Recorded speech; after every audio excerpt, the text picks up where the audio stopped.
हाँ तो नमस्ते जी, कैसे हैं आप लोग? फटाफट बताइए कैसे हैं? सब बढ़िया है? हम्म, फटाफट आप लोग लाइव में जुड़ जाइए, फटाफट आप लोग लाइव में जुड़ जाइए। आज हम पढ़ने वाले बिहार बोर्ड मैट्रिक 2026 17 फरवरी के लिए क्या पढ़ने वाले? हिंदी का लघु उत्तरीय, जो आपका कल कल आपका 17 फरवरी का जो आपका एग्जाम है हिंदी का, उसके लिए हम लघु उत्तरीय पढ़ने वाले। तो सर दीर्घ अगर आप दीर्घ का क्लास नहीं किए हैं तो हम दीर्घ पढ़ा चुके हैं। जाइए, उसका लिंक नीचे डिस्क्रिप्शन बॉक्स में दे देंगे, वहाँ से जाइए, आप वहाँ से कर लीजिए। बताइए आपका लघु उत्तरीय में कितने अंक का प्रश्न पूछता है? तो लघु उत्तरीय में आपका 10 अंक का यहाँ से प्रश्न पूछता है, 10 अंक का प्रश्न पूछता है। ठीक है, अब लघु उत्तरीय में कितने? 10 अंक का, यानी कि आपसे 10 प्रश्न पूछेगा, जिसमें आपको 5 प्रश्न बनाना है। कितने अंक का रहता है? जो आपका 2 अंक का रहता है। ठीक है, सब समझ गए? तो क्लास को एक बार आप लोग शेयर कर दीजिए। चलिए, क्लास को शेयर कर दीजिए। तो माँ सरस्वती का आशीर्वाद ले लेते हैं, माँ सरस्वती का आशीर्वाद ले लीजिए एक बार आप लोग। चलिए, माँ शारदे का आशीर्वाद ले लीजिए आप लोग, माँ शारदे का आशीर्वाद ले लीजिए। माँ शारदे का आशीर्वाद लेके क्लास को क्या करते हैं? हम क्लास को चालू करते हैं, क्लास को चालू करते हैं। ठीक है, ठीक है। तो बताइए, क्लास को आप लोग शेयर किए कि नहीं किए? क्लास को आप लोग शेयर अगर नहीं किए तो प्लीज़ आप लोग क्लास को एक बार शेयर कर दीजिए। और अभी तक लाइक नहीं किए तो क्लास प्लीज़ लाइक कर दीजिए। ठीक है, सभी बोलिए चलो भाई लो जुड़ जाओ लाइव में, सर आ गए लाइव में, पढ़ लो। ठीक है, एकदम कल इसका करना आपको, कल गर्दा उड़ाना है, कल गर्दा उड़ाना। चलिए, आपके लिए एक मोटिवेशनल, अच्छा सा मोटिवेशनल कर लिए, एक अच्छा सा सुविचार लेकर आए। ठीक है, तो ये पढ़िए, सुविचार क्या है आपका? मुश्किलों से राहों में एक कदम अपना बढ़ाया है, लेकिन मुश्किलों से राहों में एक कदम अपना बढ़ाया है। हिम्मत की है थोड़ी सी और हिम्मत की है थोड़ी सी और थोड़ा सा जुनून दिखाया है। ये जुनून ही है आप लोग, जो आप अभी दिन रात मेहनत कर रहे हैं, दिन रात लग रहे हैं। हम 2 बजे रात को, अगर 2 बजे रात को पीडीएफ भेजते हैं, देखते हैं आप लोग 2 बजे रात को भी एक्टिव रहते हैं, 2 बजे रात तक जागते हैं। अगर आप लोग come live sorry last time seen देखे तो आप लोग देखते हैं 3 बजे 2 बजे इसी तरह सोते हैं आप लोग। इतना मेहनती है, एकदम इसी तरह से मेहनत करते रहिए। मात्र आपके पास अब कितना? 24 घंटा। 24 घंटा के बाद आप कहाँ रहेंगे? कहाँ रहेंगे? 24 घंटा के बाद आप एग्जाम हॉल के अंदर रहेंगे। ठीक है, एग्जाम हॉल के अंदर रहेंगे। तो बताइए, कल गर्दा उड़ाना है ना 17 फरवरी को? एकदम GUD करना। GUD का मतलब क्या होता है सर? जी से गर्दा, क्या होगा? जी से गर्दा, यू से उड़ा, दी से देंगे, यानी गर्दा उड़ा देंगे कल 17 फरवरी के एग्जाम में। हिंदी के एग्जाम में क्या होगा? हिंदी के एग्जाम में कोई बच्चा नहीं बोलेगा कि सर मेरा एग्जाम खराब गया। सबका एकदम एकदम एग्जाम हल्का जाना चाहिए, एग्जाम एकदम मस्त जाना चाहिए। बताइए, तैयार है ना सब?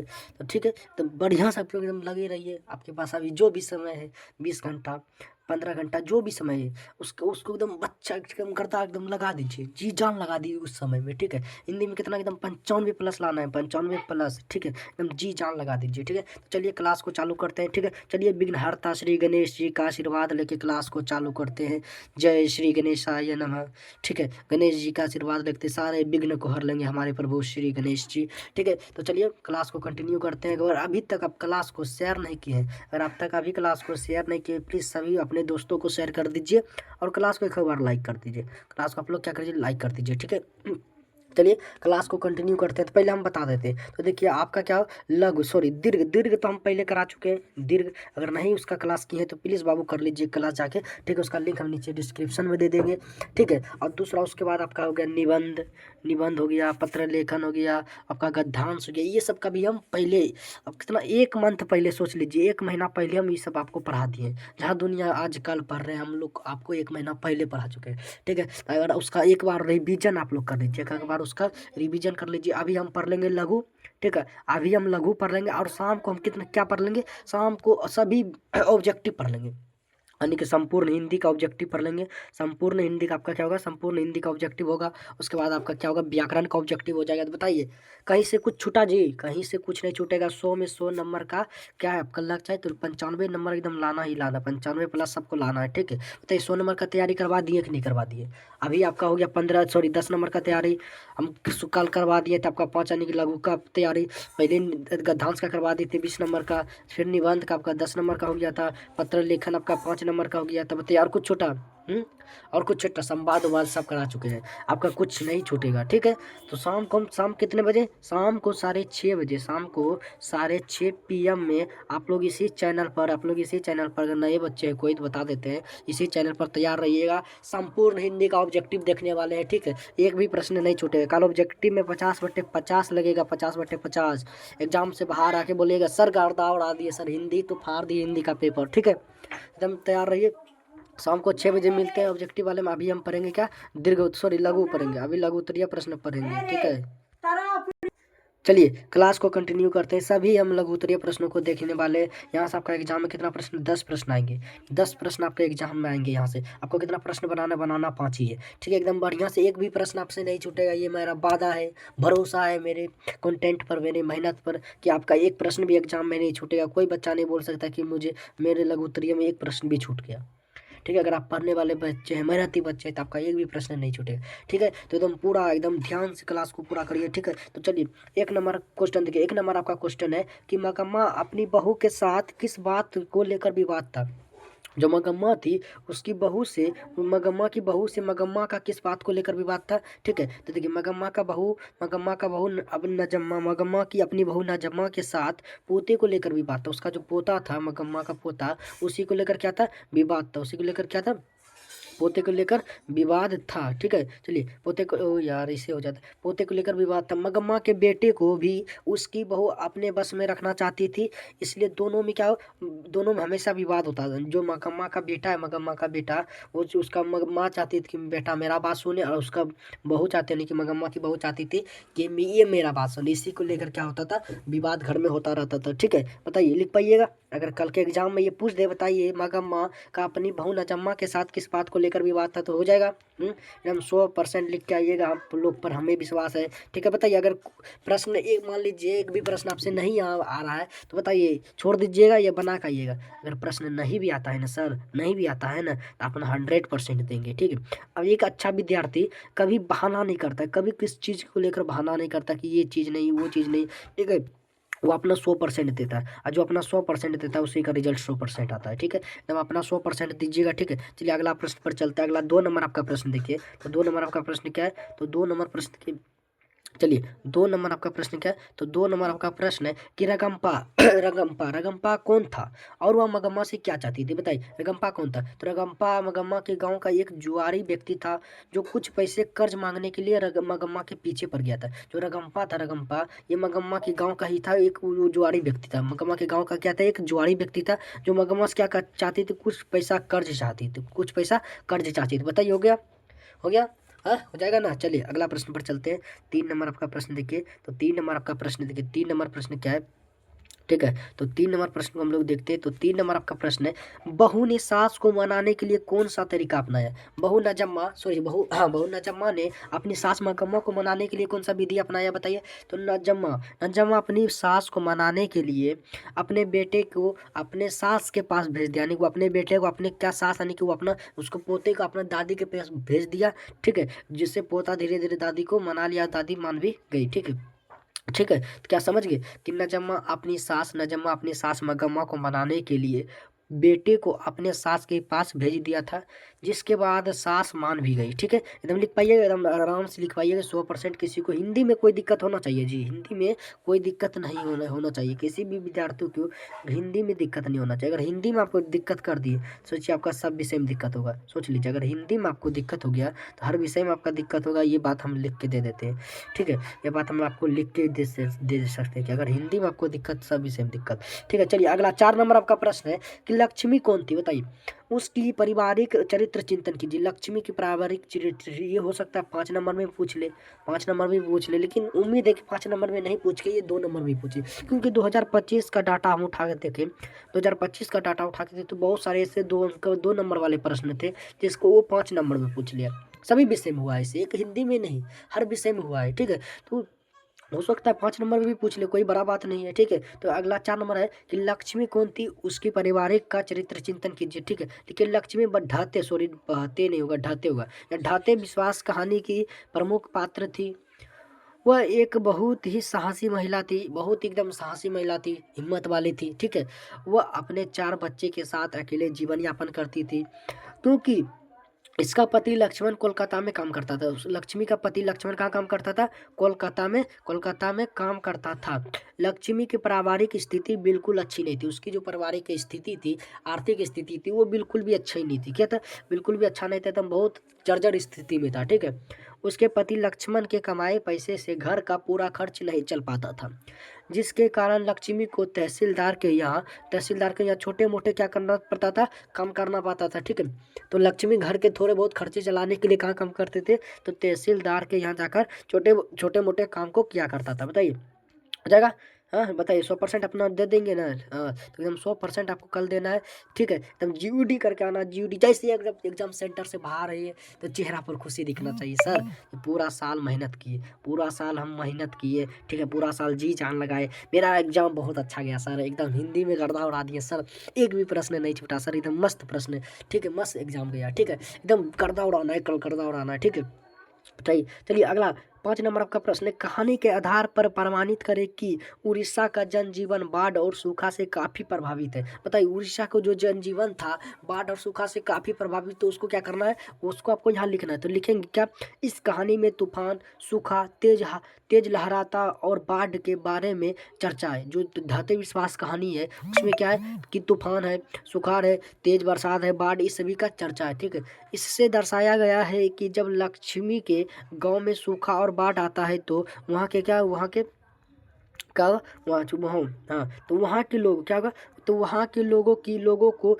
कितनी कठिनाइयाँ होती है। यह कहानी मुख्य रूप से बाढ़ की विभीषिका को दर्शाती है। जो ढाते विश्वास कहानी है, इस कहानी में बाढ़ के बारे में बताया गया है कि उड़ीसा में जैसे लक्ष्मी के गांव में बाढ़ आ जाता था, लक्ष्मी के गांव में बाढ़ आ जाए तो पूरे गांव वालों को कितना समस्या होता था, उस चीज़ को ही दर्शाया गया इस कहानी में। बताइए, लिख पाइएगा एकदम 100% अपना दीजिएगा, एक प्रश्न भी नहीं छूटने वाला आपका, एक प्रश्न भी नहीं छूटने वाला। ठीक है, तो चलिए अगला प्रश्न देखिए। अगला आपका 6 नंबर प्रश्न है, लक्ष्मी के व्यक्तित्व पर चर्चा करें। हो सकता है ये 5 नंबर में भी पूछ ले।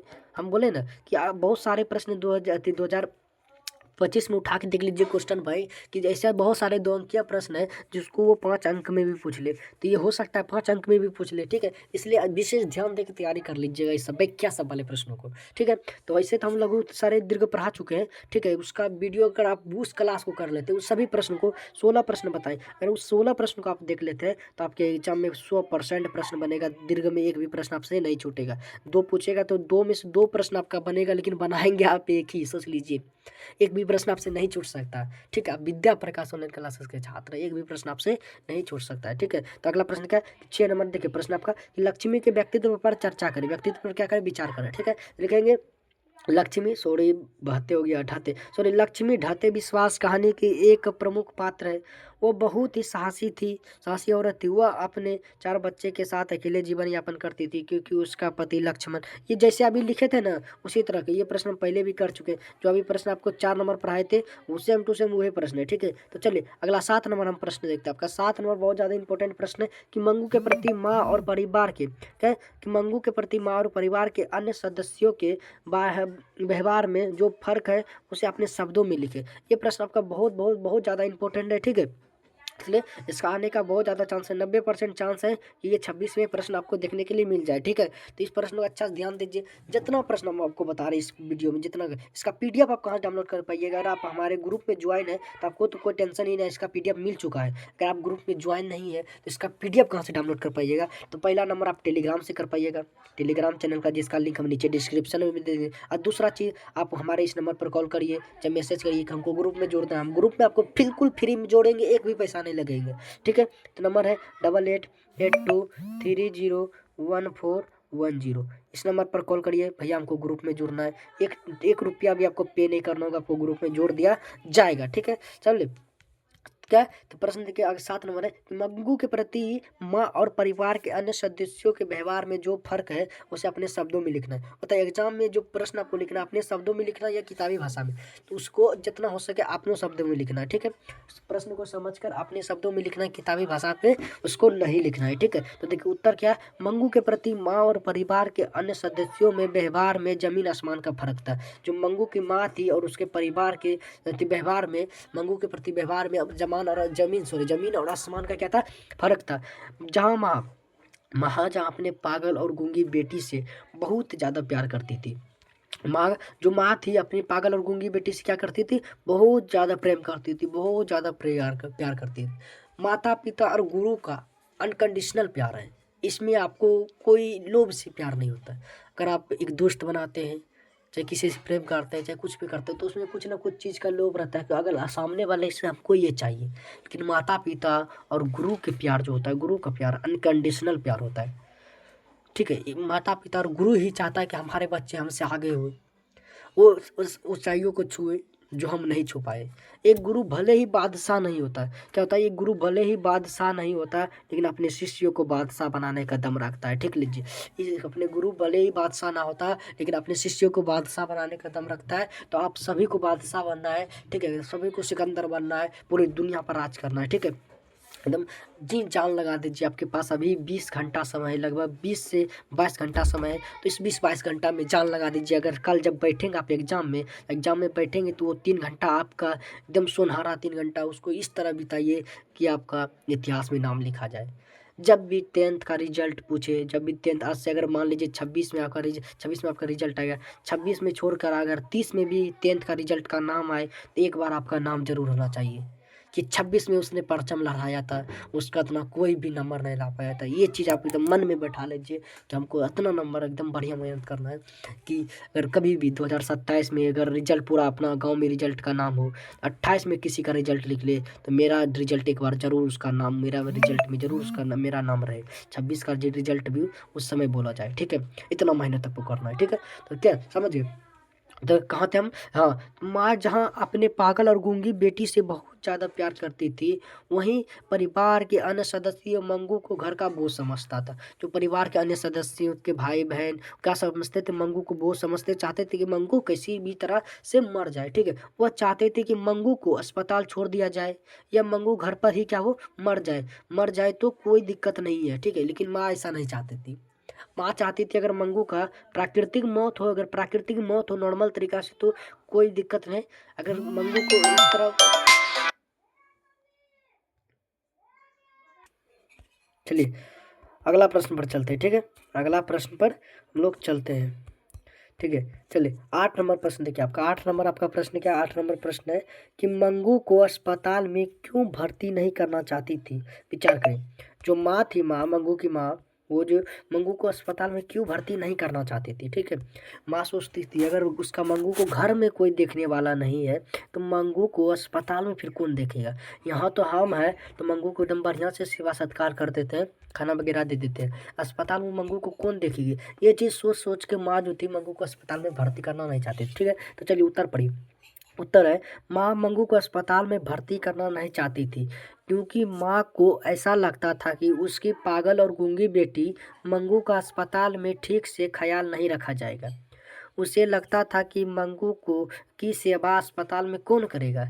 इन्हीं बातों को सोचकर माँ मंगू को अस्पताल में भर्ती करना नहीं चाहती थी। सोच लीजिए, एक माँ जो होती है ना, एक माँ, उसका बच्चा कैसा भी रहे, चाहे कितना भी खराब रहे, कितना भी अच्छा रहे, उसके लिए बेहताम प्यार करता है, बेहताम बेहिसाब मोहब्बत करता है। ठीक है, तो आप लोग कभी भी माँ बाप का दिल मत दुखाइएगा, कभी भी ऐसा काम नहीं करिएगा जिससे माँ बाप का दिल दुखे, माँ बाप के आंख में आंसू आए। ठीक है, ठीक है, अगर माँ बाप को आप खुश कर लेते हैं, तो पूरा दुनिया को, संसार को खुश कर लेते हैं। अगर पूरा संसार आपसे खुश है और आपके आपसे माँ बाप आपसे दुख है, तो आप कुछ नहीं कर पाए हैं जीवन में, पूरा संसार आपसे दुखी है। ठीक है, इसलिए माँ बाप का कभी भी दिल मत दुखाइएगा, उसका कभी भी भरोसा मत तोड़िएगा। जिस भरोसा से आप लोग को पढ़ा रहे, उसी भरोसा से पर खड़े उतरिएगा। ठीक है, तो समझ गए। अगर 2026 में अगर कल ये प्रश्न आपके एग्जाम में आ जाए, हैं, अगर कल ये प्रश्न एग्जाम में आ जाए, बताइए हो जाएगा, एकदम गर्दा उड़ा देना है सर, एक भी प्रश्न नहीं छूटने वाला है। ठीक है, तो चलिए अगला प्रश्न पर चलते हैं हम लोग। अगला 9 नंबर आपका प्रश्न क्या है? तो 9 नंबर प्रश्न है, 9 नंबर प्रश्न क्या है कि माँ शीर्षक कहानी के शीर्षक के साथकर्ता पर विचार करें। माँ जो कहानी है, इसके शीर्षक के साथकर्ता पर विचार करें। ठीक है, तो माँ कहानी में क्या है? माँ कहानी में एक माँ अपनी पागल और गूंगी बेटी मंगू के प्रति अथाह प्रेम को दर्शाया गया है। जो माँ कहानी है, इसमें अब क्या है? पागल और गूंगी बेटी के और माँ के अथाह प्रेम को क्या किया? दर्शाया गया है। माँ अपनी बेटी से इतना प्रेम करती है कि जब वह अपनी बेटी को अस्पताल छोड़कर आती है, तो वह उसकी याद में स्वयं पागल हो जाती है। सोच लीजिए कितना प्यार करती है। उसके आदमी क्या होते हैं? स्वयं पागल हो जाती माँ मंगू की याद में। ठीक है, समझ गए। चलिए अगला प्रश्न पर चलते हैं। तो 10 नंबर, चलिए उसके अनुसार इस कहानी का शीर्षक माँ क्या है?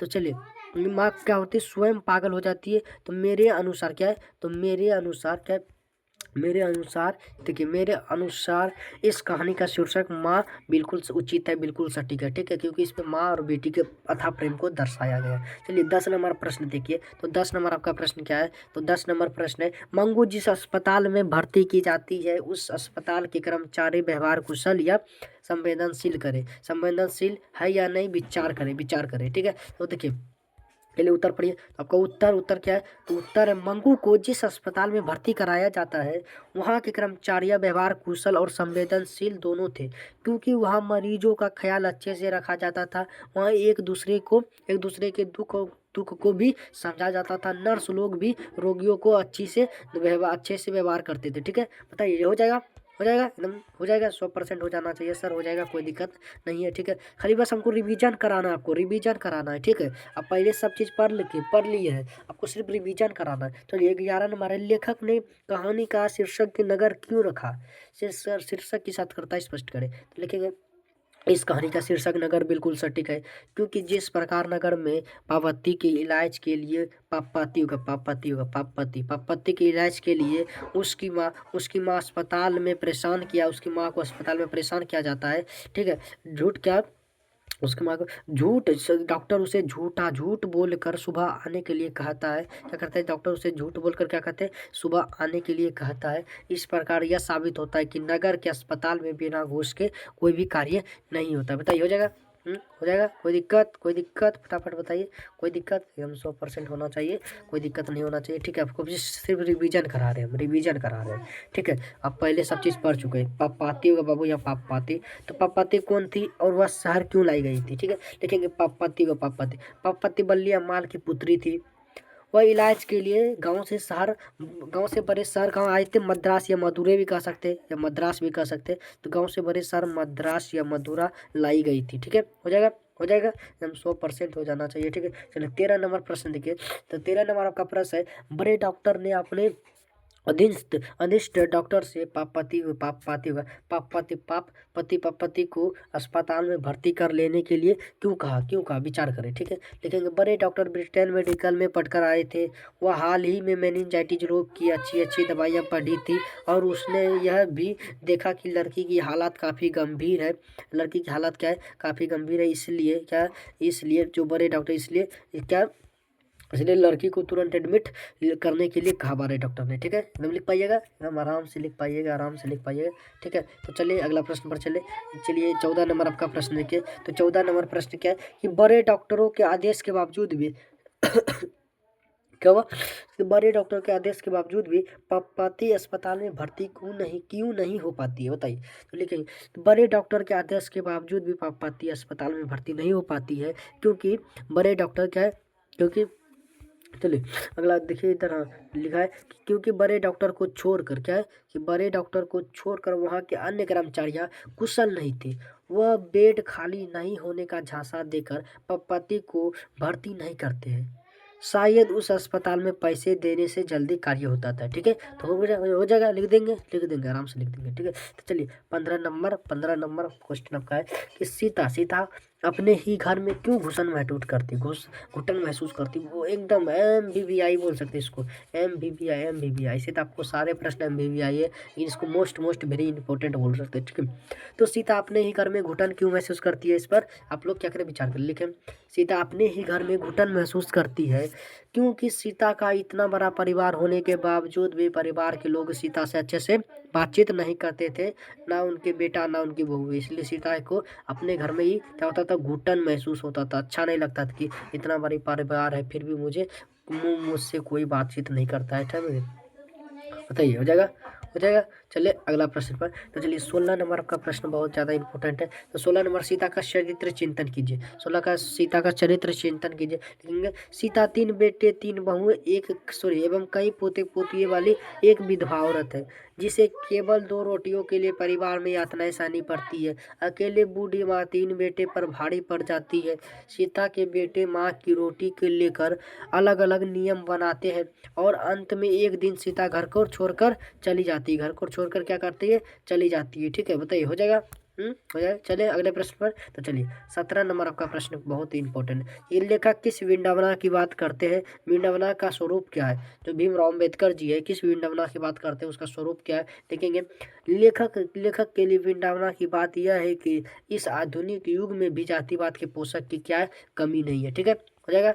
लिख देंगे कि इस लेखक इस विडंबना की बात करते हैं कि इस आधुनिक युग में भी क्या करें, जातिवाद के पोषकों की कमी नहीं। हो जाएगा, हो जाना चाहिए। ठीक है, चलिए अगला प्रश्न पर। अगला प्रश्न का बहुत ज़्यादा इंपॉर्टेंट है कि जातिवाद के पोषक उसके पक्ष में क्या तर्क देते हैं। तो जातिवाद के पोषक इस आधुनिक समाज में कार्यकुशलता के लिए श्रम विभाजन को आवश्यकता मानते हैं और कहते हैं कि जाति प्रथा भी श्रम विभाजन का ही दूसरा रूप है, इसलिए इसमें कोई बुराई नहीं है। ठीक है, पता ही हो जाएगा।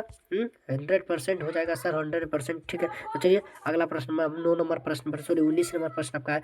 जाति प्रथा भारत में बेरोजगारी का एक प्रमुख और प्रत्यक्ष कारण है, कैसे बताइए। सॉरी सॉरी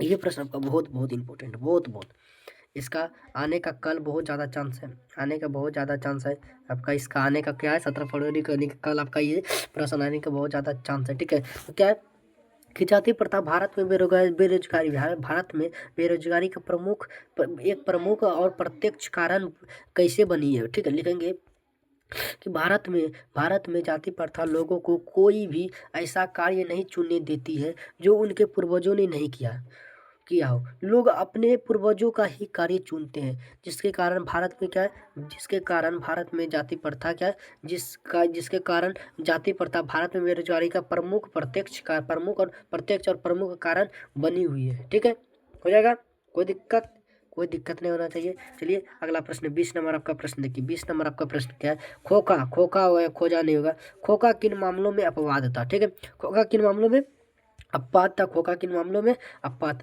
सेन साहब का बेटा खोखा होगा बाबू, खोजा नहीं। क्रिश्चियन साहब का बेटा खोखा या मदन, सॉरी मदन नहीं, कासू, हाँ खोखा या कासू भी इसका नाम था। तो इसका क्या नाम था, एक का नाम था खोखा, ठीक है, खोखा और दूसरा नाम था क्या, कासू। तो कासू और खोखा इसको ही कहते हैं। तो आप लोग क्या हुई, इसको आप लोग, ठीक है, लेकिन कासू अलग समझ लिए, खोखा अलग। ठीक है, तो सेन साहब का बेटा खोखा या कासू घर में बनाए गए नियमों के मामले में क्या था, अपवाद थे। वो हमेशा अपने मन के अनुसार ही कार्य करता था, पर लड़कियों की ऐसी आज़ादी नहीं थी। तो खोखा किन मामलों में अपवाद था? तो खोखा घर के बनाए सभी मामलों में अपवाद था, वो अपना मन का ही कार्य करता, लेकिन लड़कियों का ये आज़ादी नहीं थी। ठीक है, बताइए, हो जाएगा, हो जाएगा। चलिए अगला प्रश्न पर हम चलते हैं। तो आपका 21 नंबर प्रश्न ये है कि मदन का चरित्र चिंतन करें। मदन का क्या करें, चरित्र चिंतन करें। लिखेंगे क्या, मदन बी के 20 होगा, यहाँ नहीं 20 होगा। मदन 20 के दांत कहानी का एक प्रमुख पात्र है। इस कहानी का नायक है। मदन क्या है, 20 के दांत कहानी का नायक है। मदन बिना डरे सेन साहब के ड्राइवर का विरोध करता है, एवं जब कासू उसके साथ गली में खेलने आता है तो मदन उससे लड़ाई कर उसके 2 दांत तोड़ देते हैं। ठीक है, बताइए, लिख पाइएगा, मदन के चरित्र को चिंतन कर पाइएगा, एकदम अच्छा से लिख दीजिएगा। ठीक है, चलिए 22 नंबर आपका प्रश्न देखिए। तो 22 नंबर प्रश्न है आपका कि समस्त भूगोल में सर्वाधिक संपदा और प्राकृतिक सौंदर्य से परिपूर्ण देश भारत है, लेखक ने ऐसा क्यों कहा? ये बहुत इसका आने का बहुत ज़्यादा चांस है, कल इसका आने का बहुत ज़्यादा चांस है। हो सकता है ये प्रश्न कल आए।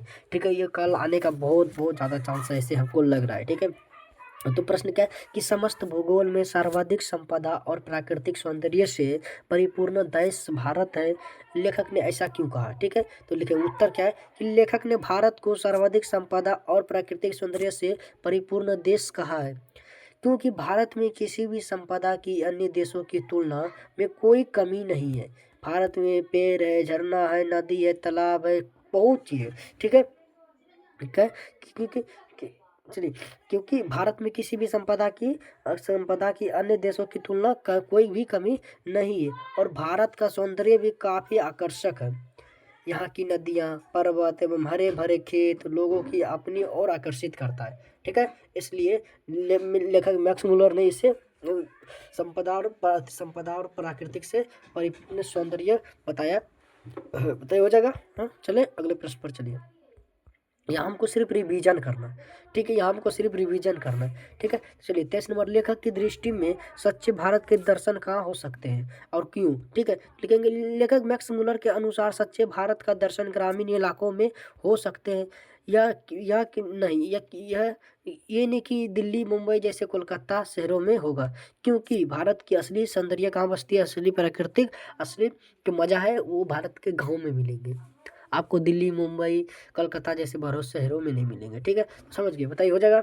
हो जाएगा, कोई दिक्कत नहीं होना चाहिए। चलिए अगला प्रश्न पर, अगला 24 नंबर आपका प्रश्न है। 24 नंबर आपका प्रश्न क्या है, सिर्फ हमको रिवीजन करना बाबू, आपको रिवीजन करना, ठीक है। भारत किस तरह अतीत और सुदूर भविष्य को जोड़ता है, स्पष्ट करें। तो भारत अतीत और सुदूर भविष्य को जोड़ता है क्योंकि भारत का इतिहास विश्व के सभी देशों के इतिहास से अच्छा है, जिससे भारत की युवा सीख कर अपने भविष्य को भी उज्जवल बना रही है, ठीक है। हो जाएगा, बताइए, हो जाएगा? हाँ, हो जाएगा, लिख दीजिएगा, लिख पाइएगा, नहीं लिख पाइएगा? सर एकदम गर्दा उड़ा कहेंगे, सर तो लिखने की बात ही कर रहा है हम ठीक है।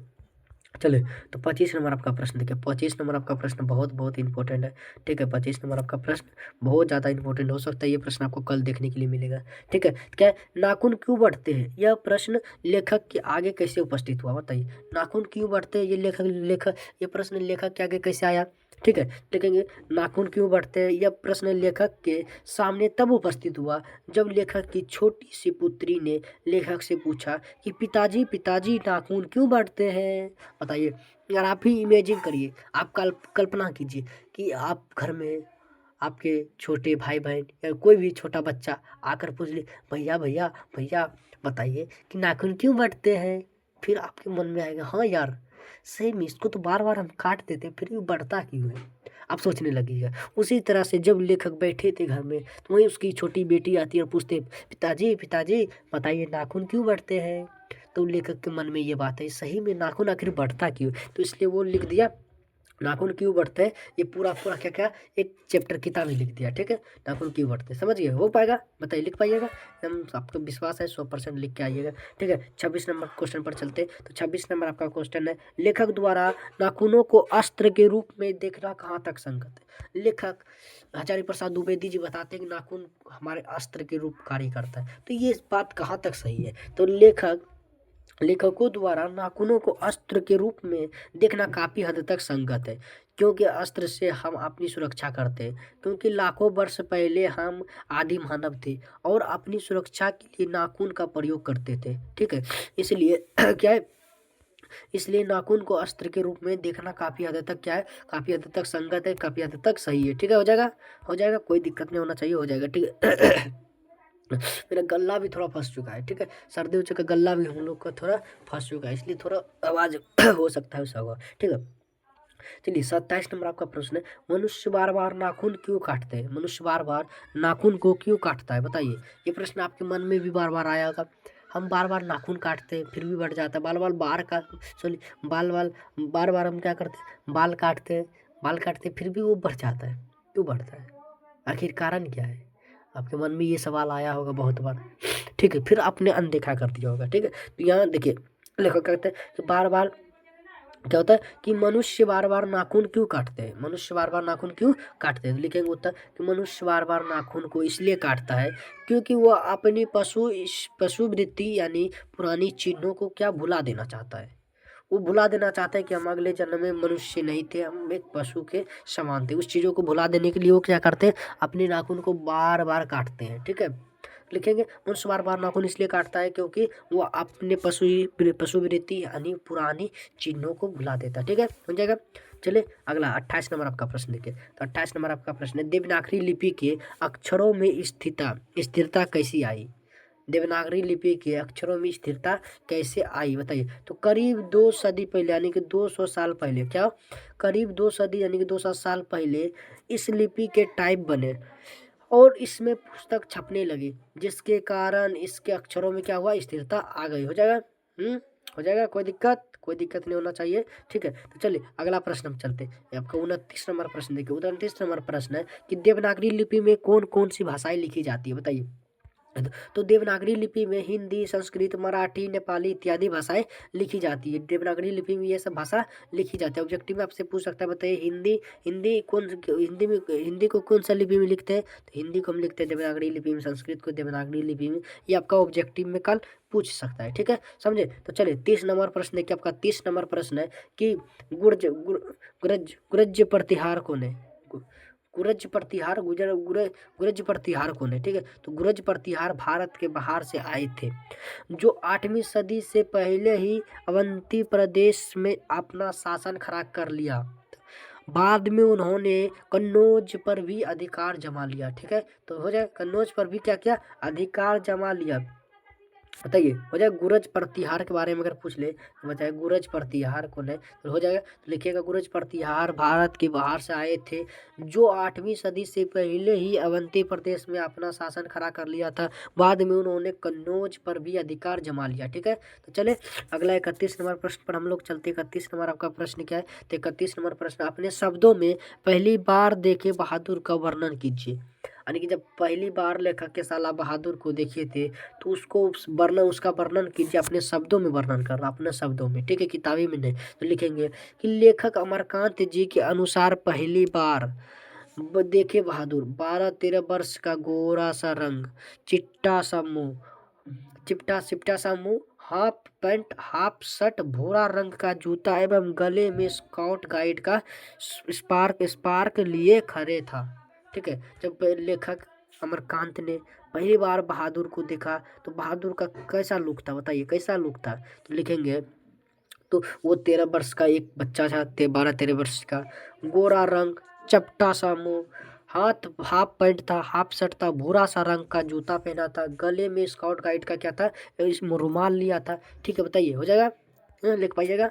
लिख देना है, ठीक है। तो चलिए अगला प्रश्न पर चलते हैं। तो अगला प्रश्न आपका क्या है? तो अगला प्रश्न 32 नंबर प्रश्न है, बहादुर अपने घर से क्यों भाग गया था?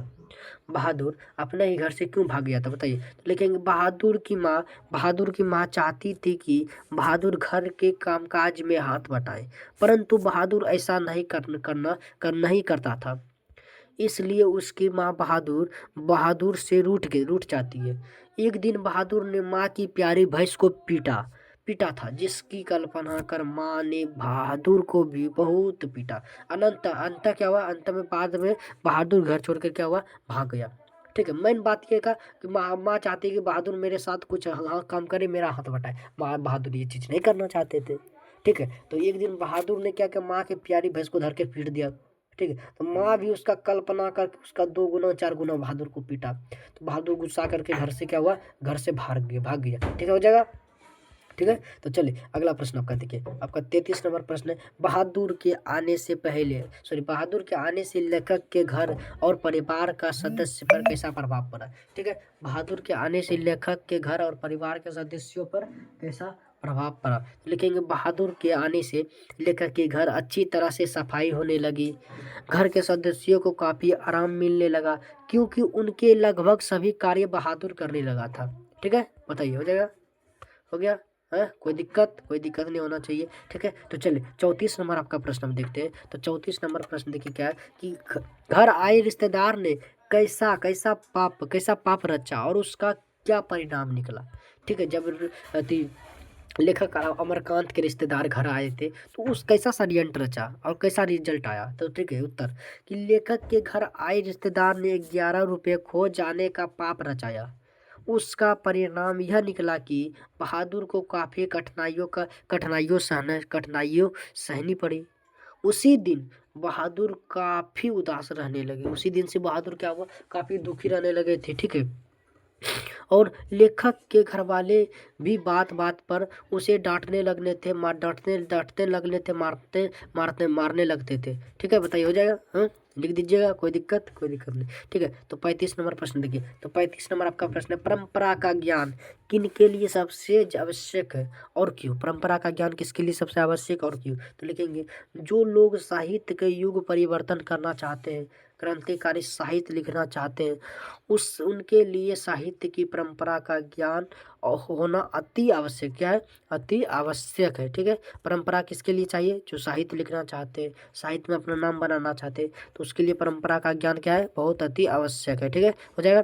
चलिए अगला प्रश्न आपका 36 नंबर, सॉरी 36, हाँ क्या 36 नंबर प्रश्न देखिए कि 36 नंबर प्रश्न पढ़िए। 36 नंबर आपका प्रश्न है कि लखनऊ और रामपुर से बिरजू महाराज का क्या संबंध है? बताइए, लखनऊ और रामपुर से बिरजू महाराज का क्या संबंध है? तो लिखेंगे, क्या लिखेंगे? देखिए 31 नंबर आपका प्रश्न था जी, है 31 नंबर आपका प्रश्न था, तो लिखेंगे 31 नंबर, हाँ। तो क्या उसका उत्तर क्या है? तो उत्तर पढ़िए, लखनऊ, उत्तर पढ़िए क्या है? उत्तर आपका है कि लखनऊ और रामपुर से बिरजू महाराज का गहरा संबंध था, क्योंकि उनकी 3 बहनें का जन्म रामपुर में एवं बिरजू महाराज का जन्म लखनऊ में हुआ था। बिरजू महाराज भी कई बार लखनऊ आना जाना होता था, लखनऊ का सॉरी रामपुर आना जाना होता था, रामपुर आना जाना होता था। ठीक है, समझ गए? बिरजू महाराज का लखनऊ और रामपुर से क्या संबंध है? अगर पूछेगा तो ये प्रश्न आप छोड़िएगा या बना दीजिएगा। अरे सर गर्दा उड़ा खाएंगे, तब बनाने की बात कर रहे हैं। ठीक है, तो चलिए अगला प्रश्न हम चलते हैं। अगला प्रश्न नंबर आपका 27 नंबर प्रश्न क्या है? तो 27 नंबर आपका प्रश्न है कि बिरजू महाराज के गुरु कौन थे? उनका संक्षिप्त परिचय दे। ठीक है, तो बिरजू महाराज के गुरु उनके पिताजी थे। उन्हीं से ही बिरजू महाराज ने नृत्य सीखा था। बिरजू महाराज के पिता एक नर्तज्ञ थे। वह स्वभाव से बहुत ही अच्छे आदमी थे। वह अपने सुख और दुख दूसरे के साथ साझा नहीं करते थे। सोच लिए, अंतर्मुखी थे। बिरजू महाराज का पिताजी कैसे थे? अंतर्मुखी। कितना भी जीवन में दुख हो जाओ, कितना भी सुख हो जाओ, वो किसी से नहीं कहते थे। ठीक है, अगर आप भी देख लीजिए, अगर आपका तनियों को, बहुत सारे ऐसे आदमी रहते हैं, अगर तनियों को बुखार भी हो जाता है ना, तो पूरा गांव के जाकर कहा जाता है कि आज हमको बुखार है, बुखार है। ठीक है, चलिए अगला प्रश्न पर चलते हैं। तो आपका 28 नंबर प्रश्न है। आप लोग ऐसे नहीं करते हैं? आप लोग को ऐसे नहीं करना है कि अगर तनिक को बुखार भी हुआ, अरे आज हमको बुखार है जी, आज हमको बुखार है। ठीक है, तो 38 नंबर का प्रश्न है, अभिन्यु क्या है और वह कहाँ अवस्थित है? ठीक है, ये बहुत बहुत इंपॉर्टेंट प्रश्न है, बहुत बार पूछा गया प्रश्न आपका कि अभिन्यु क्या है, वह कहाँ स्थित है? तो लिखेंगे अभिन्यु दक्षिण फ्रांस में रोन नदी के किनारे एक पुराना सा क्या है? पुराना सा शहर है। अभिन्यु क्या है? एक शहर है। अभिन्यू क्या है? अभिन्यू एक शहर है। कहाँ स्थित है? दक्षिण फ्रांस के रोन नदी के क्या किनारे। ठीक है, हो जाएगा। चलिए अगले प्रश्न पर हम लोग चलते हैं। तो 29 नंबर आपका प्रश्न है, 39 नंबर कि हर वर्ष अभिन्यू में कब और कैसे समारोह हुआ करता था? बताइए, हर वर्ष अभिन्यू में कब और कैसा समारोह हुआ करता था? तो हर वर्ष अभिन्यू में गर्मियों के समय में एक अत्यंत प्रसिद्ध और लोकप्रिय रंग समारोह हुआ करता था। कैसा हुआ समारोह हुआ करता था? तो रंग समारोह। ठीक है, हो जाएगा, लिख दीजिएगा, एकदम आराम से लिख पाइएगा, कोई दिक्कत नहीं होगा। ठीक है, तो 40 नंबर आपका प्रश्न है, ला शतरूज क्या है और वह कहाँ अवस्थित है? आजकल उसका क्या उपयोग होता है? ठीक है, चलिए लिखेंगे ला शतरूज अवेन्यू शहर में ईसाई धर्म का मठ हुआ करता था, परंतु अब उसे कला केंद्र बना दिया गया है। ठीक है, हो पाएगा, लिख पाइएगा। हाँ, चलिए तब चले अगले प्रश्न में। तो अगला आपका प्रश्न देखिए, 41 नंबर आपका प्रश्न क्या है? 41 नंबर प्रश्न, नदी के तट पर बैठे हुए लेखक को क्या अनुभव होता है? ठीक है, तो उत्तर लिखेंगे, नदी के तट पर बैठे हुए लेखक का यह अनुभव होता है कि वह नदी के जल के साथ बह रहा है।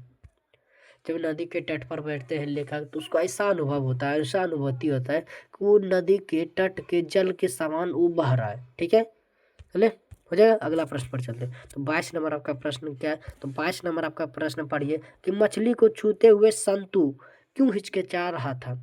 तो संतु था मछली को छूने में क्यों हिचकिचा रहा था? बताइए, तो लिखेंगे कि मछली को छूते हुए संतु हिचकिचा रहा था क्योंकि उसे डर था कि मछली उसे काट ना ले, इसलिए वो क्या कर रहा था? मछली को छूने से डर रहा था। ठीक है, समझिए, लिख पाइएगा।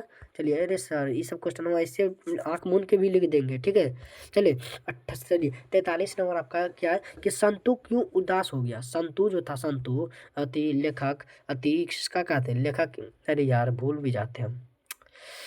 यही विनोद, हाँ, लेखक विनोद कुमार शुक्ल का छोटा भाई संतु वो क्यों रूठ गया था, क्यों उदास हो गया था?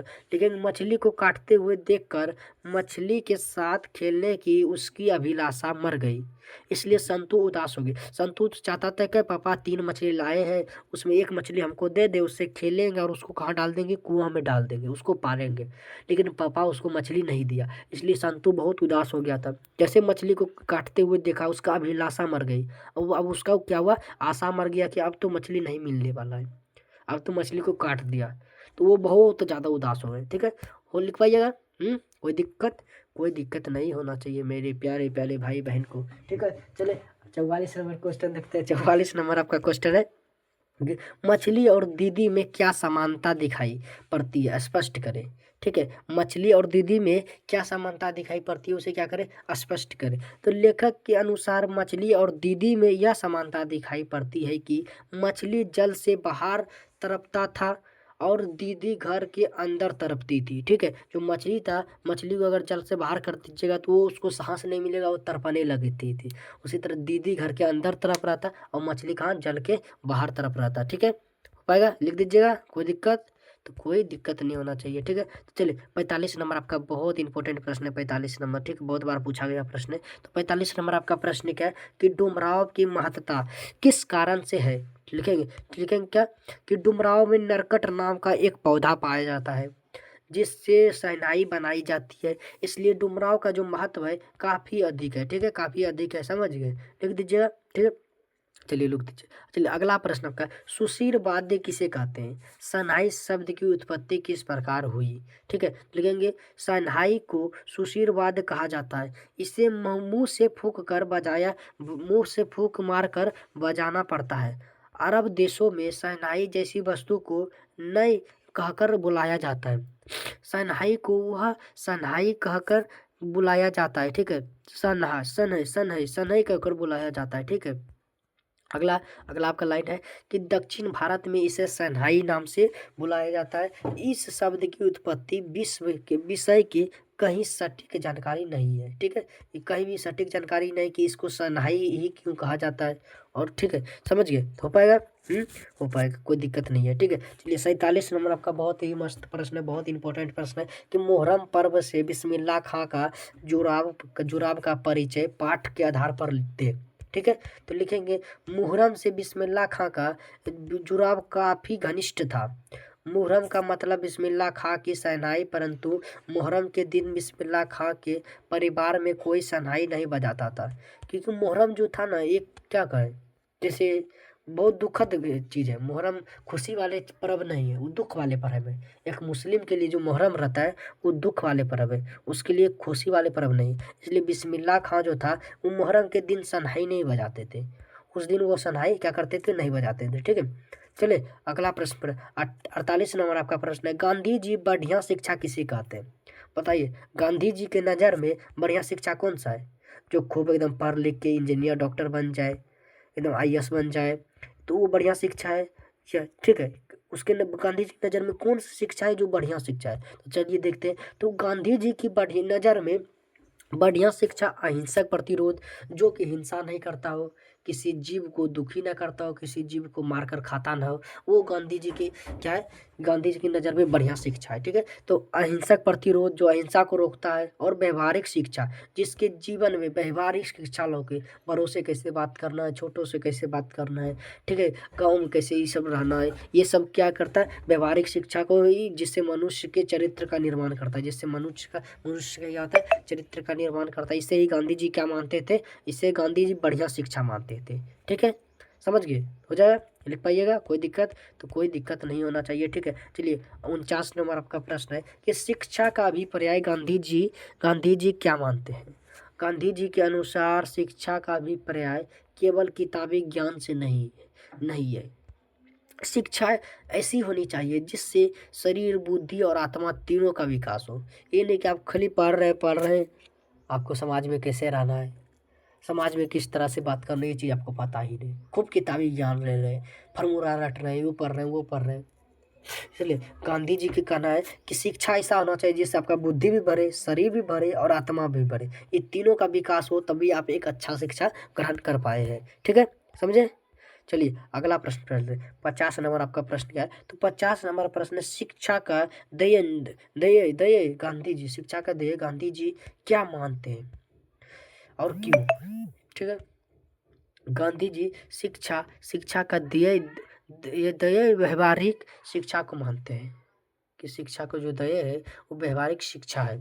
ठीक है, जहाँ बच्चे का चरित्र निर्माण के साथ साथ उसमें साहस, बल, सदाचार इत्यादि लक्षण हो, क्योंकि गांधी जी के अनुसार यह वास्तविक क्या है? वास्तविक शिक्षा है।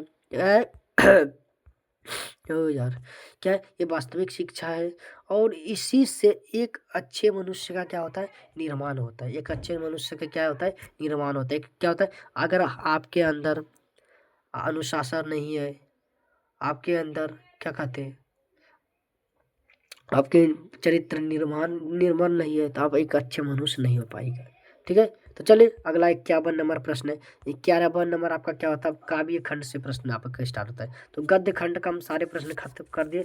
गद्य खंड का आपका सारे प्रश्न समाप्त हो गए। अब देखेंगे हम काव्य खंड का, क्या काव्य खंड का आपका प्रश्न देखेंगे, काव्य खंड का। ठीक है, तो गद्य खंड और आपका वर्णिका तो समाप्त हो गया। अब काव्य खंड यानी कि 12 चैप्टर और आपका रह गया है। ठीक है, चलिए 51 नंबर आपका प्रश्न है, वाणी कब विष के समान हो जाती है? बताइए, वाणी जो है कब विष के समान हो जाती है? ठीक है, जब मनुष्य राम नाम को छोड़कर कोई अन्य शब्द बोलता है तो उसकी वाणी क्या हो जाती है? विष के समान हो जाती है। उसकी वाणी क्या हो जाती है? विष के सामान्य हो जाती है। ठीक है, चले 52 नंबर आपका क्वेश्चन है, नाम कीर्तन के आगे कभी कभी कभी किन कवि होगा यहाँ, कवि कवि किन कर्मों की व्यर्थता सिद्ध करता है? ठीक है, तो लिखेंगे, कवि गुरु नानक देव जी कमंडल लेकर घूमना, बड़े बड़े केस रखना, शरीर में भस्म लगाना, तीर्थ स्थानों का भ्रमण करना आदि कर्मों को राम नाम के आगे व्यर्थ मानते हैं। अगर आप तीर्थ कमंडल लेके घूमते हैं, बड़े बड़े केस रखते हैं, शरीर में भस्म लगाते हैं, तीर्थ यात्रा करते हैं, और अगर आप नाम ही नहीं जपते हैं, तो ये सब आपका क्या है? ये सारा कार्य आपका बेकार है। ठीक है, तो समझ गए, हो जाएगा। चलिए अगला प्रश्न आपका क्या है?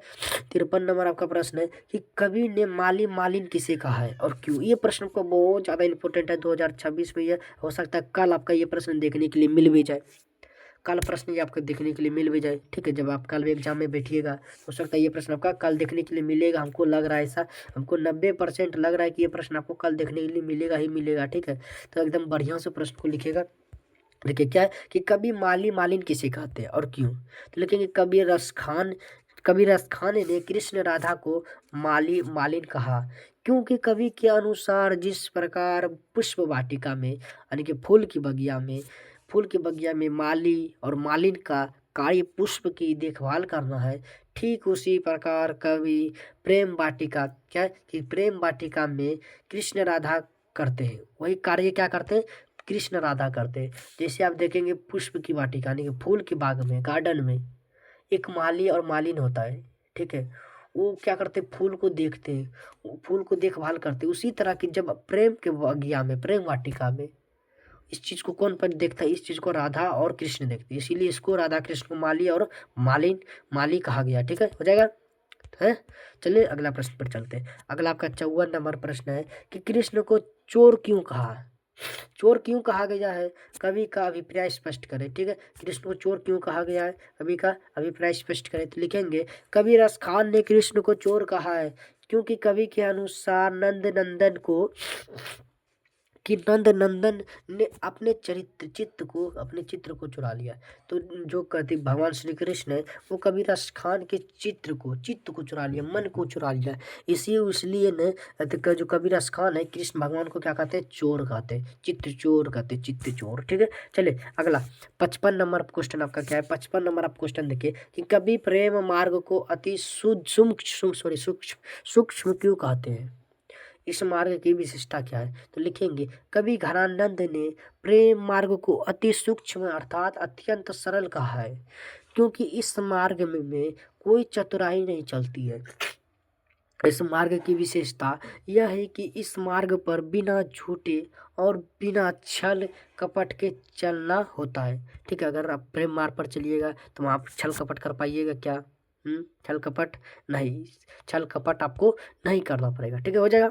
कोई दिक्कत नहीं होना चाहिए। हम चले अगला प्रश्न पर आपका। अगला प्रश्न देखिए कि मन लेहू पे देहू छटाक नहीं, इससे कवि का क्या अभिप्राय? इस पति पंक्ति के अनुसार कवि हमें क्या कहना चाहता है कि मन लेहू पर देहू छटाक नहीं। ठीक है, तो लिखेंगे यह पंक्ति घनानंद द्वारा रचित काव्य अति सुदोषनेक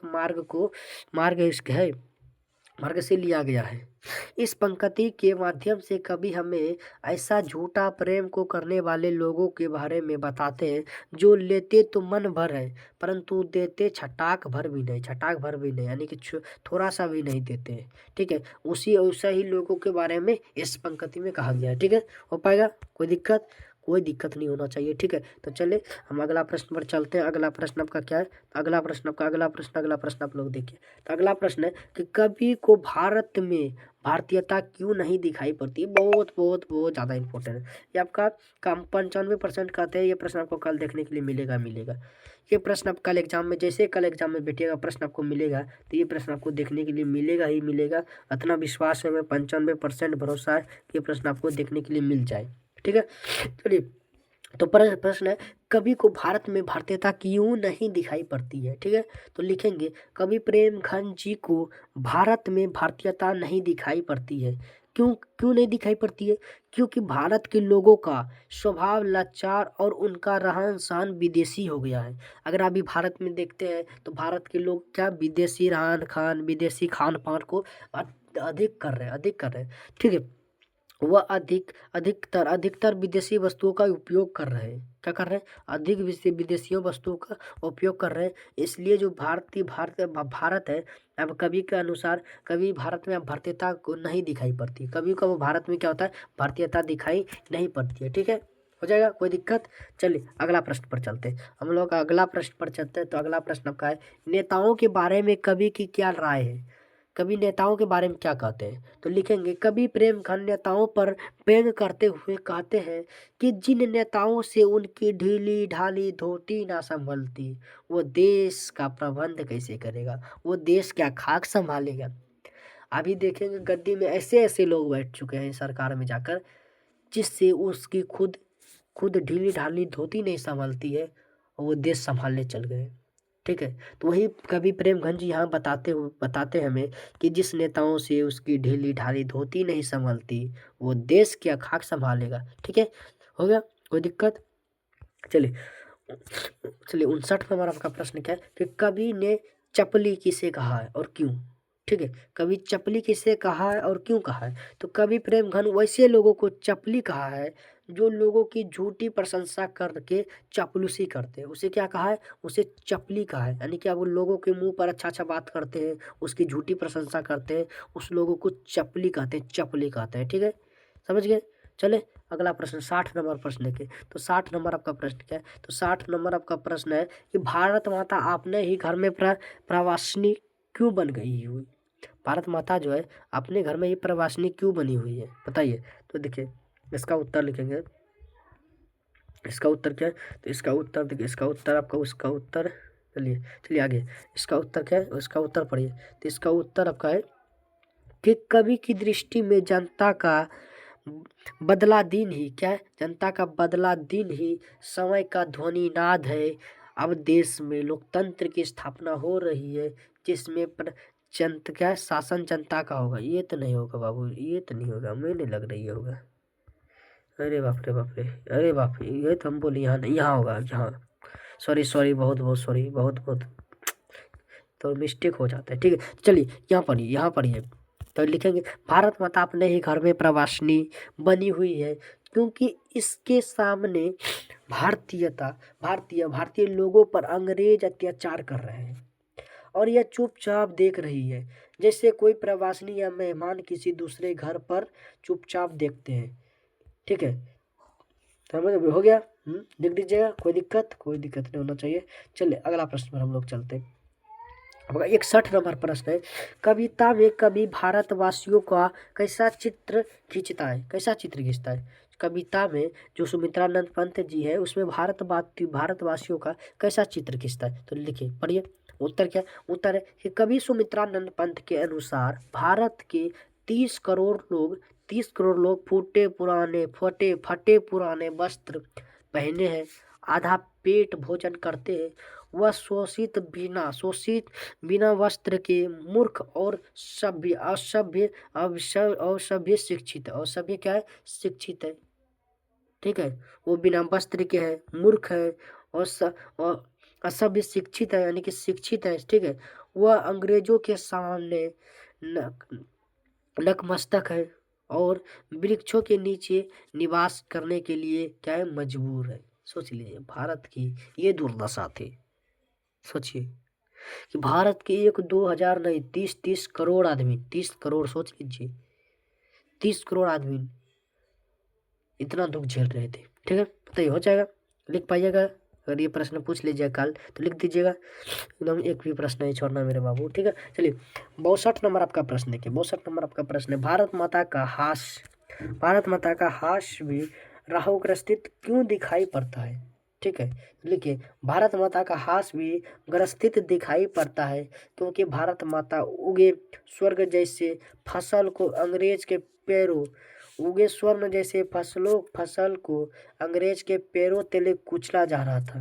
जो भारत के लोगों ने स्वर्ण जैसे सोने जैसे फसल को उगाए थे, उसे भारत अंग्रेज ने पल भर में अपने पैरों से धर के कुचल दिया था। ठीक है, चलिए 63 नंबर आपका प्रश्न है कि कभी भारत माता को गीता प्रकाशनी मानकर भी जानमूढ़ क्यों कहता है? ठीक है, जानमूढ़ क्यों कहता है? तो भारत विश्व के सबसे महत्वपूर्ण ग्रंथों में से एक ग्रंथ गीता को प्रकाशित करने वाला देश है, परंतु वर्तमान में यहाँ के लोग मूढ़ यानी कि मूर्ख और असभ्य, इसलिए कभी भारत माता को गीता प्रकाशनी मानकर भी मूढ़ कहा।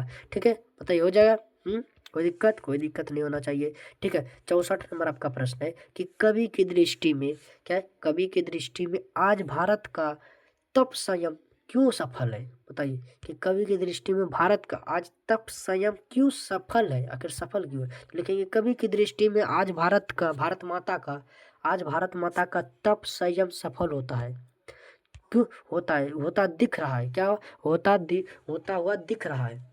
क्योंकि उसे ऐसा लगता है कि गांधी जी भारत माता का अहिंसा रूपी दूध पीकर लोगों को अंग्रेजों से क्या हुआ?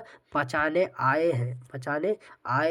ठीक है, बताइए होगा? लिख दीजिएगा, कोई दिक्कत नहीं हो। तो चलिए 65 नंबर आपका प्रश्न है कि कवि की दृष्टि में समय के रथ का ध्वनि नाद क्या है? स्पष्ट करें कि कवि की दृष्टि में समय का रथ का ध्वनि नाद क्या है? स्पष्ट करें। ठीक है, चलिए अगला प्रश्न हम देखिए। अगर पढ़ते हैं क्या तो पर उत्तर है इसका कि कवि की दृष्टि में जनता का बदला दिन ही समय का ध्वनि नाद है। अब देश में लोकतंत्र की सफल स्थापना हो रही है, जिसमें शासन जनता का होगा। ठीक है, इसमें शासन किसका होगा? इसमें शासन जनता का होगा। जनता ही सरकार बनाएगी, सरकार बनेगी। ठीक है, हो जाएगा? कोई दिक्कत नहीं होना चाहिए। चलिए 66 नंबर क्वेश्चन हम देखते हैं। तो आपका 66 नंबर क्वेश्चन है कि कवि की दृष्टि में आज के देवता कौन है और वह कहाँ मिलेंगे? बताइए कवि दिनकर जी की दृष्टि में कि आज के देवता कौन है और वो कहाँ मिलेंगे? तो लिखेंगे कवि की दृष्टि में आज के देवता सड़कों, खेत खलियान में काम करने वाले लोग हैं। यह लोग ही आज के क्या है? देवता है। जो खेतों में किसान खलियान मजदूरों के जो खेतों में किसान मजदूर कार्य कर रहे हैं, वही आज के देवता है। वह कहाँ मिलेंगे? खेतों में मिलेंगे, खलियानों में मिलेंगे, सड़कों पर मिलेंगे। ठीक है, चलिए 67 नंबर आपका क्वेश्चन है कि छाया दिशा ही सब और क्यों परी है? स्पष्ट करें। छाया दिशा ही सब और क्यों परी है? स्पष्ट करें। तो जब परमाणु बम नगर के बीचों बीच से धरती को चीर कर निकलते हैं तो मानव जन की छाया ही दिशाहीन हो जाती है, यानी मानव की छाया किधरों लौकता ही नहीं, वो दिशाहीन क्या होता है? दिशाहीन हो जाती है। ठीक है, बताइए लिख पाइएगा? कोई दिक्कत? तो कोई दिक्कत नहीं होना चाहिए। ठीक है, 68 नंबर क्वेश्चन देखिए कि प्रज्वलित क्षण की दोपहरी से प्रोज्वलित क्षण की दोपहरी से कवि का आशय क्या है? कवि का आशय क्या है? तो लिखेंगे प्रोज्वलित क्षण उसे कहा गया है जिसे क्षण थोड़ी ही समय के लिए परमाणु बम सूर्य के जैसा चमकता था और पुनः शांत हो गया था। पुनः क्या होता? शांत हो गया था। ठीक है, बताइए हो जाएगा? हाँ, लिख दीजिएगा। कोई दिक्कत? तो कोई दिक्कत नहीं होना चाहिए। चलिए 69 नंबर आपका क्वेश्चन क्या है कि मनुष्य की इच्छाएं कहाँ है और क्यों पड़ी हुई है? ठीक है, मनुष्य की इच्छाएं जापान के हिरोशिमा में पड़ी हुई है क्योंकि अमेरिका के द्वारा द्वितीय विश्व युद्ध में जापान में परमाणु बम गिराया गया था जिसमें मनुष्य जलकर राख हो गए। क्या होता है? जिसमें मनुष्य जलकर राख हो गए थे। ठीक है, लिख पाइएगा। कोई दिक्कत नहीं होना चाहिए। ठीक है, चलिए अगला प्रश्न नंबर 70 नंबर आपका प्रश्न है कि हिरोशिमा में मनुष्य के साक्षी के रूप में क्या है? जब हिरोशिमा का अभी देखिए, अभी आप जाइएगे तो साक्षी के रूप में आपको क्या मिलेगा? तो हिरोशिमा में मनुष्य के साक्षी के रूप में कलांक, जले हुए पत्थर, टूटी फूटी सड़कें एवं अन्य चीजें हैं जिन्हें देखकर इतिहास में हुए उस घटना का अंदाजा लगाया जा सकता है। अगर अभी भी आप हिरोशिमा जाते हैं आप उस चीज़ को अंदाजा लगा सकते हैं। अभी भी वहाँ के बच्चे लंगड़े लुल्ले पैदा होते हैं। सोच लीजिए कितना खतरनाक परमाणु बम था।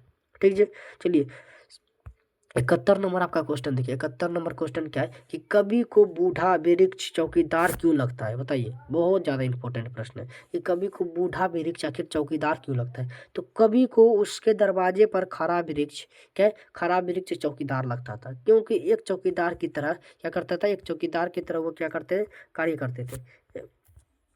एक चौकीदार की तरह ही बूढ़ा वृक्ष उसके दरवाजे पर हमेशा तैनात रहता था। क्या था? हमेशा तैनात रहता था। ठीक है, हो जाएगा। चलिए अगला प्रश्न देखिए। अगला प्रश्न आपका 72 नंबर प्रश्न देखिए। 72 नंबर प्रश्न, वृक्ष और कवि में क्या संवाद होता था? जब वृक्ष और कवि आपस में मिलते थे उसमें क्या बातचीत होता था, क्या संवाद होता था? तो कवि के अनुसार जब कभी कहीं बाहर से घर वापस आते थे तो बूढ़ा वृक्ष दूर से ही ललकार कर कहता था, मैं तुम्हारा दोस्त। क्या कहता था?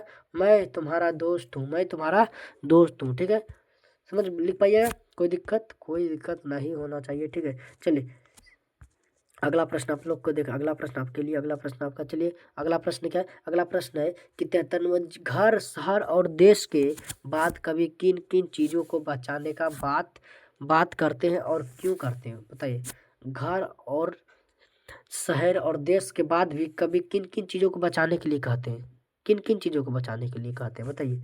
तो लिखिए, पढ़िए क्या है। तो उत्तर क्या है? उत्तर है घर शहर और देश के बाद भी कभी नदियों, हवा, खाना, मनुष्य एवं जंगल को बचाने की बात करते हैं क्योंकि मानव वर्तमान समय में मनुष्य विकास करने की होड़ में इन सभी चीज़ों को प्रदूषित कर रहा है। क्या कर रहा है? सभी चीज़ को प्रदूषित कर रहा है, इसलिए इस चीज़ों को बचाने के लिए कहते हैं। ठीक है, चलिए अगला प्रश्न। अगला प्रश्न आपका बहुत ज़्यादा इम्पोर्टेंट हो सकता है। ये प्रश्न आपका कल दिख जाए, हो सकता है ये आपका 17 फरवरी के कल आपको ये प्रश्न देखने के लिए मिल जाएगा एग्जाम में। तो देखिए प्रश्न क्या है कि मक्खी के जीवन चक्र का कवि द्वारा उल्लेख किया जाने का क्या आवश्य है? ठीक है, देखेंगे कवि मक्खी के जीवन का उल्लेख करके हमें बताना चाहता है कि कुछ जीवों का जीवन काल कितना छोटा होता है, इतना छोटा होता है, फिर भी वह क्या कहते हैं, जीव जन्म लेकर हंसी खुशी मर जाते हैं। सोच लीजिए, परंतु मनुष्य का जीवन इतना लंबा होने के बावजूद भी मनुष्य और जीने की क्या करते हैं? इच्छा रखते हैं। मनुष्य क्या करते हैं? वो चाहते हैं हम मरे ही नहीं, वो और जीने का इच्छा करते हैं। ठीक है, यही हमें सिखाता है मनुष्य मक्खी के जीवन से। ठीक है, चलिए 75 नंबर आपका क्वेश्चन क्या है? तो 75 नंबर आपका क्वेश्चन है कवि किन अत्याचारों का और क्यों जिक्र करता है? तो उत्तर देखिए, कवि ऐसे व्यक्ति को अत्याचारी कहते हैं, कह रहे हैं कि जो इस बात को मानने से इनकार करते हैं कि हर परिस्थिति में हमारा जीवन बढ़ता ही जाता है क्योंकि बहुत से ऐसे लोग हैं जिनका जीवन काल बहुत छोटा है। क्या है? जीवन काल बहुत छोटा है। ठीक है, बहुत छोटा है। चल अगला प्रश्न देखें आपका 76 नंबर प्रश्न क्या आपका 76 नंबर प्रश्न क्या है तो पढ़िए। तो 76 नंबर प्रश्न आपका, कविता में को का विवरण स्पष्ट कीजिए। ठीक है, कविता में को का विवरण स्पष्ट कीजिए। लिखेंगे बेटे के लिए, बेटे के लिए को का अर्थ कबूतर है जो लिखते समय चौखट में नहीं आता। कबूतर की तरह फुदक जाता है। क्या होता है? कबूतर की तरह क्या है? सिलोट से क्या होता है? को फुदक जाता है। को क्या होता है? फुदक जाता है। ठीक है, समझ गए? लिख पाइएगा। कोई दिक्कत? तो कोई दिक्कत नहीं होना चाहिए आप लोगों के लिए। चलिए अगला प्रश्न हम चलते हैं, और 5-6 प्रश्न आपका होगा। ठीक है, चलिए अगला प्रश्न का है कि खालिस खालिस बेचनी किसकी है? बेचनी का क्या अभिप्राय है? बेचनी का क्या अभिप्राय है? इस कविता में खो खरगोश की खालिस बेचनी है। यहाँ बेचनी का अभिप्राय अस्थिरता यानी कि चंचलता से है। क्या है? चंचलता से है। ठीक है, बताइए, समझ गए? लिख दीजिए, कोई दिक्कत? चलिए आपका ये प्रश्न बहुत ज़्यादा इंपॉर्टेंट, बहुत बहुत बहुत बहुत ज़्यादा इंपॉर्टेंट है।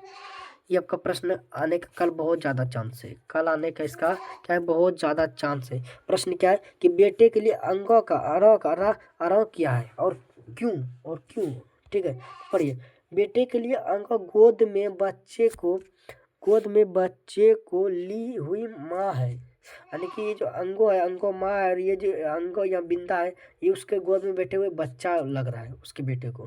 ठीक है, क्योंकि बेटा को अंगो माँ और बिंदु उसे बच्चे के जैसा लगता है। यानी कि ये जो अंगो है ये एक माँ है, अंगो माँ है, ये बिंदु जो वो अपने बच्चों को गोद में बैठा के रखा है, वही लग रहा है उसका बेटा को। ठीक है, बताइए, हो जाएगा? लिख जाइएगा, लिख दीजिएगा, कोई दिक्कत नहीं। चलिए अगला प्रश्न देखते हैं। ठीक है, तो अगला प्रश्न देखते हैं। ठीक है, चलिए 79 नंबर आपका प्रश्न है, बेटे के आंसू कब आते हैं और क्यों? ठीक है, देखिए, अंगों को लिखते समय बेटे के आंखों में आंसू आ जाते हैं, क्योंकि कई बार कोशिश करने के बावजूद भी वह अंगों नहीं लिख पाते, इसलिए उसके आंखों में आंसू आ जाते हैं। क्या होते हैं? उसके आंखों में आंसू आ जाते हैं। बताइए, हो जाएगा? कोई दिक्कत? कोई दिक्कत नहीं होना चाहिए। ठीक है, चलिए अगला प्रश्न है, कभी किस तरह बंगला में एक दिन लौट कर आने की बात करती है? बहुत बहुत ज़्यादा इंपॉर्टेंट है। ये कब का प्रश्न कल हो सकता है देखने के लिए मिलेगा ही मिलेगा, हमको इतना विश्वास है। ठीक है, कभी किस तरह बंगला में एक दिन लौट कर आने का बात करते हैं, तो लेकिन कवि जीवनानंद दास उस तरह के बंगला बोल दिया, बंगाल में एक दिन लौटने की बात करते हैं, जहाँ धान के हरे भरे खेत और बहती नदी है। ठीक है, बताइए, हो जाएगा? लिख पाइएगा। ठीक है, चलिए 81 नंबर आपका क्वेश्चन है कि कवि अगले जीवन में क्या क्या बनने की संभावना व्यक्त करते हैं। यह प्रश्न भी आपके आने का काल बहुत ज़्यादा चांस है। ये प्रश्न आपका आने का काल बहुत बहुत बहुत ज़्यादा चांस है, 90% चांस है कि ये प्रश्न आपको देखने के लिए कल मिल जाए। ठीक है, कवि अगले जीवन में क्या क्या बनने की संभावना व्यक्त करता है और क्यों? ठीक है, और क्यों? क्योंकि कभी अगले जन्म में बाइबिल, अबाबिल पक्षी, कौवा, उल्लू, मनुष्य बनने की संभावना व्यक्त करते हैं, क्योंकि उसे बंगाल के पर्यावरण से काफ़ी लगाव था और यह चीज़ बंगाल में सामान्य रूप से पाई जाती है। इसलिए कवि जो थे अगला जन्म में भी बंगाल में जन्म लेने के लिए ही चाहते थे। ठीक है, हो गया? चलिए अगला प्रश्न आपका देखते हैं। तो अगला प्रश्न आपका नंबर 82 नंबर प्रश्न है कि अगले जन्म में बंगाल में आने की क्या सिर्फ कवि की इच्छा है? स्पष्ट कीजिए, क्या कवि की इच्छा है कि हम अगले जन्म में फिर से बंगाल में आए? ठीक है, तो वही कवि का कि अगले जन्म में बंगाल में आने की कवि की केवल इच्छा ही नहीं थी, बल्कि वह इसकी पूरी तरह संभावना बताते कि नहीं कि हम आएंगे तो आएंगे ही, 100% आएंगे।